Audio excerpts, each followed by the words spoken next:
रानामध्ये आल्या आता जरा ह्या दिवसात असं म्हणजे वैरण लावलेली असते ना, तर मक्काची कणसं ह्या दिवसात खायला पावसाळ्यात भेटतात, उन्हाळ्यात शक्यतो विकतच आणावे लागतात. पण हो का, आता रानात आहेत आपल्या ह्या, तर मी आल्या कणसं न्यायला. तर हे कणीस कसं ओळखायचं, म्हणजे जून कणीस, कवळं कणीस, कणसाला ते मके आलेत का, तर बघा असं कणीस बघायचं आणि मगच कणीस तोडायचं, म्हणजे मोडून घ्यायचं, नाही तर कशाला मोडून घ्यायचं. असं बघा, तर हां ह्याला आलेत आतमध्ये, हो का, असं दिसतंय, दिसले का, हो का.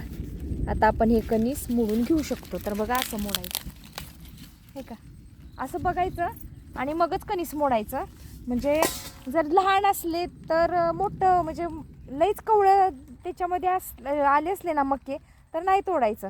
पण मीडियम आहे, म्हणजे आपण शिजवून खायच्या मापाचं आहे ते कणीस, म्हणून मी ते घेतलंय. तुम्हाला पण जर माहीत नसेल की मकाचं कणीस कसं, मला माहिती आहे, म्हणजे कुणाकुणाला माहीत नाही हो, जर नसेल माहिती तर तुम्ही असं कणीस तोडू शकता. असं मी तोडलंय असं. आणि अजून एक आहे आता ह्या बाजूला, ती बघूया आपण. तर ह्या बघा, हो का, असं, हो का, कवळच आहे का, मग आपण हे शिजवू शकतो. मग असं घ्यायचं मोडून.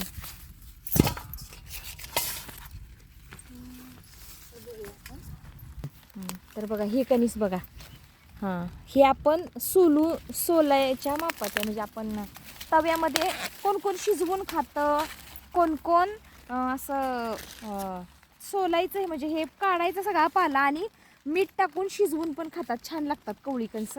पण हे आहे बघा, हे बघा ते असं. तर बघा 5 कणसं आहे ती मी घेतलीत.